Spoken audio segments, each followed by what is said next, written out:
And he was super excited. So now, after this happened, we were wondering if we'd hear from them. Dan hasn't heard from him, but his brother emailed me, and straight to my personal email, too. Not even to my work email. So apparently his brother is capable of a little more research than him. He emailed me begging me on the note of human decency. He says, my deep and earnest request that you resend your comments. That he's a scam artist. Because his brother vouches for him. He says, I know he's a good dude.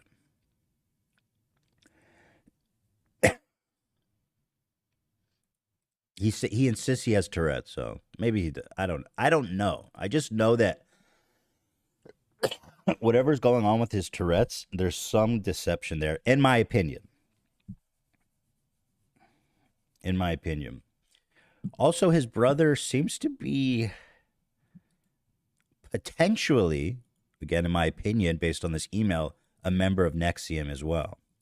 Tell me what you think about this, Hila. I'm going to read it. First of all, it's like a whole one. It's like 1, 2, 3, 4, 5, 6, 7, 8, 9, 10, 11 paragraphs. So this is like probably a full on. Let me do a word count on this. In college, what was a good 781 words? That's a respectable. That's just a respectable write-up, right? So listen to this paragraph, Hila. I want your take on this. Hila's super into this NXIVM stuff too. Of course, he starts the email by saying, "Hi, I'm Mark. I'm Mark's older brother. I caught the second half of your interview with him yesterday." So you didn't even watch the whole thing? You didn't watch the whole thing? You spent more time writing me this goddamn email than you did. Just at least watch the whole thing if you're going to write 14 pages. Then he continues. He says, I'll save my opinion about the interview for a later time. No. What do you mean a later time, bro? How many times do you expect to talk to me? I'll save my opinion about the interview for our sequences of conversations down the road as our long, fruitful relationship blossoms. He says, I'm writing because I've seen Mark go through many challenges.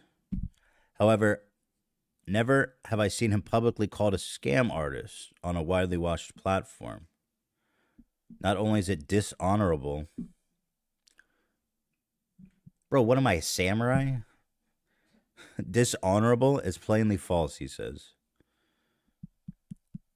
That's the problem, right? That's kind of what the problem was, is this guy's never been called out. It's about watching yesterday is, first of all, when you called him out on that, he did not like really argue it. Like, I feel like if I was actually sick or if I actually had Tourette's and someone had the audacity to tell me like you're faking it, I would be like, are you crazy? Like, I would have so much energy about like, hell no, this is real. I felt it. I grew up with it. And like, he didn't. It almost seemed like he was like, well, yeah, you kind of caught me.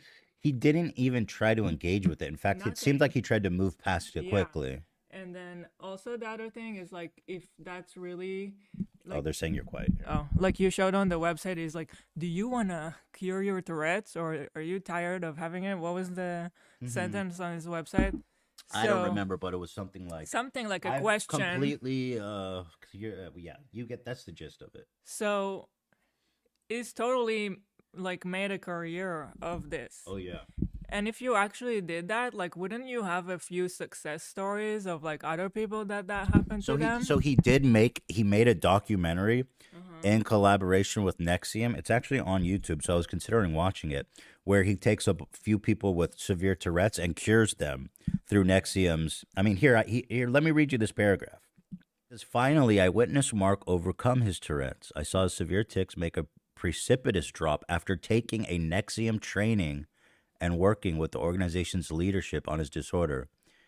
It's like, dude, you're riding their dick kind of hard there. I saw his doctor's disbelief. Can I see that? Like, wouldn't it be such a big story if there was a doctor Oh yeah, that's so completely in stupid. shock? Oh my God, NXIVM cured Tourette's. Well, so he said. So he goes on. He says, I saw him miraculously, precipitously drop after taking a NXIVM, and he capitalized every letter. He's putting respect on their name. Training and working with the organization's leadership, our dear leader. I saw him do more work over the ensuing months to overcome his remaining tics, and I saw his doctor's disbelief Yeah. in his accomplishments of becoming a tick-free without formal treatment. His doctor, a neurologist, I'm assuming, who specializes in stuff like this, Tourette's and such, is like, oh, you fixed it. He's not like, yo, let me check this shit out. I'm a doctor. I want to. He's fixed. So I saw his doctor's disbelief. I also watched him find 10 other people with severe Tourette's who wanted to try to replicate his results. I saw firsthand nearly all of them overcome their disorder with only the help from skilled practitioners in NXIVM and motivation from Marc's past success to propel them forward. So he's really, in that paragraph, riding dick hard on NXIVM. Yeah, definitely. He's definitely a part Documentary, I trust it was an honest mistake and that you missed the 2008 YouTube short about him, Tourette's, What Makes You Tick. That came out long before he knew NXIVM existed. I also trust you didn't watch my Tourette's documentary on YouTube that chronicled the journey of him and 4 other people overcoming Tourette's with NXIVM's tools. Don't you find you're just a little fucking hacky, bro? How you're like, and he's sucking the dick of NXIVM and NXIVM's leadership, who is now in jail. One of my favorite parts of that interview when he's like, Keith and also his co-partner, I forget her name, who's also in jail. I was like, yeah, they're all in jail, bro. Also, I really couldn't stand how every time he was like, listen, I don't condone rape. I'm not for sexual assault. But I'm here to tell you this girl is lying. And she didn't say it under oath. So she was lying. This girl and all And I'll take this guy, Ranieri, I'll take his word over anything. But this girl is lying. But and all the other ones. I hate rape though. Really hate it. And I don't want to be related to rape. But this guy that they found guilty and they put him in jail, he's right. And the girl lied. Because it wasn't under oath. I thought we were talking about Keith Raniere as not being a rapist. Oh, yeah, he said she's a little kinky. That was so good. He's like, listen, this girl, she's known for being kinky. It's awesome. That's awesome. But what's interesting to me is hearing his arguments in defense. You can really tell that these opinions have never been challenged in a serious way because he's doing these kind of boilerplate, logical fallacy defense. Like, he goes, there was never money exchanged. It's like, there was never violence. It's like, what are you talking about, bro? Yeah. That doesn't absolve it at all. One last thought I had when I was listening is I wonder if anybody else noticed how much he like sounds like he's trying to imitate Keith Raniere. The way he talks, he sounds exactly like him. Yeah, I felt when I was talking to him that he was trying to do something with his demeanor, like very purposeful and intentional with the way he carries himself. It's the NXIVM way. It's titled, I like to make a distinction about Marc Elliott that I worry not everyone is getting. I know they're mostly joking on the show, but Marc Elliott is not a victim of NXIVM. He is on their payroll. He was the poster child of the cult and the reason they were able to trap so many people. His work with Keith was a partnership. It was not a mentor-student situation. They worked together to spread lies to convince their victims to join.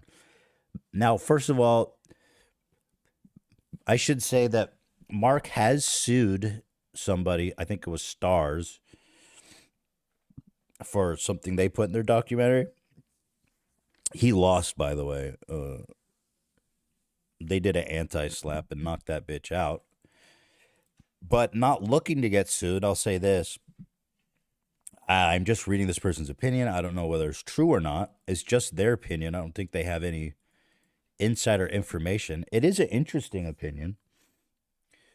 By the way, I've been very careful about everything I say to him because we knew going into this that he had sued someone before. So I've been very, very, very careful to say, this is my opinion, this is my theory, etc., etc. Apparently, Marc Elliott was actually a somewhat successful public speaker, and he was going on national tours. I saw someone on the subreddit say he came to their school to do an inspirational speech about how he overcame his Tourette's. And he had an influence and apparently a fan base that he was, with all of his documentaries and stuff, started to involve NXIVM in his content. And so I understand where this theory comes from.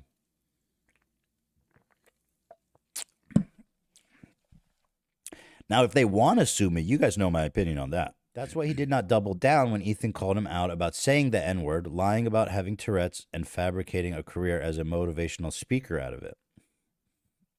His entire life is a scam, which is why he's doing rounds of publicity on behalf of Keith Raniere.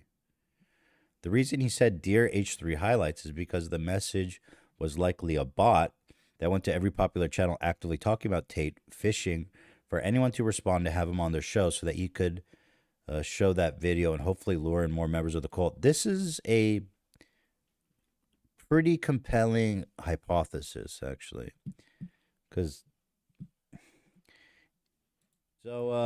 Yeah, I think the hypothesis that this person puts forward is compelling, that he used a bot and was just mass emailing people.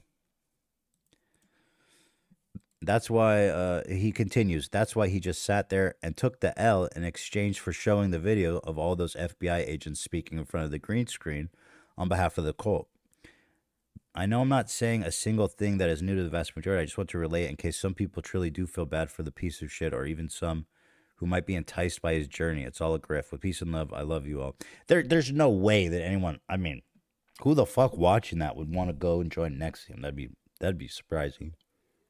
Like, when he wanted me to watch this propaganda video of the FBI agents and all this shit, and that's why I was like, well, I'm gonna have to play the music and the Subway Surfer and stuff, because I'm not trying to actually help him spread what I perceive to be propaganda for Keith Raniere.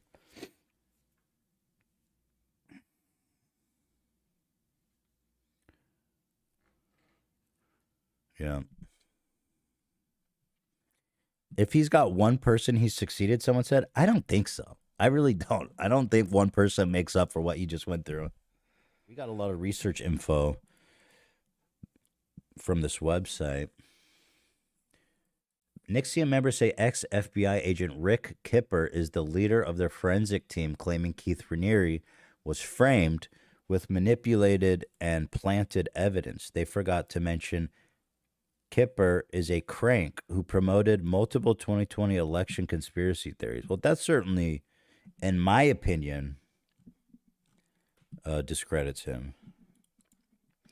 Kipper called Trump's speech calling for the overturn of Pennsylvania ballots informative. Kipper endorses stories pushed by disinfo mills, Federalist, Epoch Times.